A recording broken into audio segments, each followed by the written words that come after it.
Hi every one, welcome to global short and academy. இந்த வீடியோவில் short hand எக்ஸாமில் வந்து பாஸ் பண்ணுறதுக்கு எவ்வளோ மார்க் நம்ம வந்து எடுக்க வேண்டியிருக்கு அப்படின்றத வந்து பார்க்க போகிறோம்.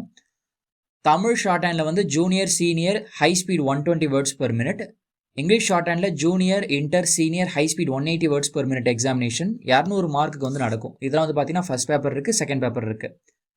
பட் ஹை ஸ்பீடில் பார்க்குறப்ப தமிழ் 150, தமிழ் 180, இங்கிலீஷ் 180, இங்கிலீஷ் 200 வந்து பார்த்தீங்கன்னா 100 மார்க்ஸுக்கு தான் எக்ஸாமினேஷன் வந்து நடக்கும். இங்கே வந்து செகண்ட் பேப்பர் வந்து கிடையாது.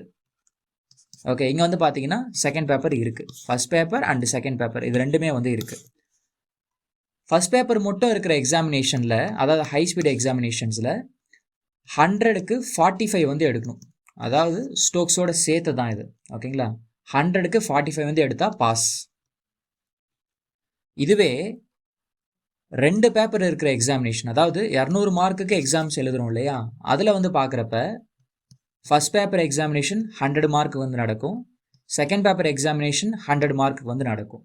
ஓகேங்களா, இதில் மினிமம் ஒரு பேப்பரில் 35 மார்க் எடுத்துருக்கணும். ஓகே, மினிமம் ஒரு பேப்பரில் 35 எடுத்துருக்கணும். ஆனால் டோட்டல் வந்து பார்த்தீங்க அப்படின்னா 90 மார்க் வந்து எடுக்கணும் 200க்கு. ஓகே, இப்போ நான் வந்து 2 பேப்பர்லையுமே வெறும் 35 எடுத்திருக்கிறேன், நான் பாஸான்னு கேட்டிங்கன்னா 2த்துலையுமே 35 எடுத்திருக்கிறீங்க. பட் செகண்ட் கண்டிஷனான 200க்கு 90 வரணும். இது கூட்டினீங்கன்னா 70 தான் வந்து வரும். ஸோ இப்படி இருந்துச்சுன்னா பாஸ் கிடையாது.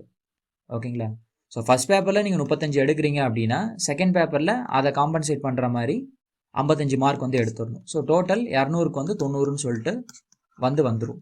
ஓகேங்களா, நான் ஃபர்ஸ்ட் பேப்பரில் 45 எடுக்கிறேன், செகண்ட் பேப்பரில் 45 எடுக்கிறேன்னா இதுவும் பாஸ் தான். ஏன்னா ஒரு பேப்பர்லேயும் மினிமம் 35 தாண்டிட்டீங்க. டோட்டல் கூட்டினா 90 வந்து வந்துருச்சு. ஓகேங்களா, இதில் நான் ஃபர்ஸ்ட் பேப்பரில் வந்து 20 மார்க் எடுக்கிறேன், செகண்ட் பேப்பரில் நான் வந்து 70 மார்க் மேலே எடுக்கிறேன் அப்படின்னா இது பாஸான்னு கேட்டிங்கன்னா டோட்டல் 90 வருது. ஆனால் மினிமம் 35 எடுக்கணுன்ற குவாலிஃபிகேஷன் ஃபர்ஸ்ட் பேப்பரில் வந்து நம்ம வந்து பண்ணல. ஸோ அதனால் வந்து பார்த்தீங்கன்னா இது ரிசல்ட்ஸ் வந்து வராது. ஸோ உங்களுக்கு இப்போ புரிஞ்சிருக்கும்னு நினைக்கிறேன். மினிமம் ஒரு பேப்பர்லையுமே வந்து 35 மார்க் வந்து எடுத்துருக்கணும். டோட்டல் வந்து பார்த்தீங்க அப்படின்னா 200க்கு 90 வந்து மினிமம் வந்து வரணும். ஓகேங்களா, ஸோ நீங்கள் வந்து 90லேருந்து 120 ஸ்கோர் பண்ணியிருந்தீங்க அப்படின்னா உங்களுக்கு செகண்ட் கிளாஸ் வந்து கொடுப்பாங்க டோட்டலுக்கு.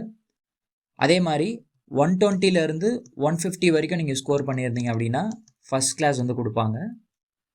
150க்கு மேலே நீங்கள் ஸ்கோர் பண்ணுறீங்கன்னா ஃபஸ்ட் கிளாஸ் வித் டிஸ்டிங்ஷன் உங்களுக்கு வந்து இந்த மாதிரி வந்து கிரேட் வந்து வரும். ஓகேங்களா, ரிசல்ட்ஸ் வந்து வரும். தென் ரிசல்ட்ஸ் வந்து பார்த்தீங்க அப்படின்னா இந்த ட்ரெடிஷ்னல் மெத்தட் எக்ஸாமினேஷன் எழுதுனவங்களுக்கு ஏப்ரல் 30th சொல்லியிருக்கிறாங்க. ஏப்ரல் 30ஆம் தேதி வந்து பார்த்தீங்க அப்படின்னா ரிசல்ட்ஸ் வரும்னு சொல்லிட்டு சொல்லியிருக்கிறாங்க. சர்டிஃபிகேட்டுமே அங்கேருந்து ஒரு 2-3 மாதத்துலேயே நம்ம வந்து எதிர்பார்க்கலாம். ஓகேங்களா, ஸோ ஏப்ரல் 30 ரிசல்ட்டு, அதுக்கப்புறமா என்ன பாஸ் மார்க்குன்னு சொல்லிட்டு சொல்லியிருக்கிறேன். கம்ப்யூட்டர் பேஸ்டு எக்ஸாமினேஷன் பற்றின அப்டேட்ஸ் வந்து பார்த்தீங்கன்னா அப்கமிங் வீடியோஸில் நம்ம வந்து பார்க்கலாம். சரிங்களா, தேங்க்யூ.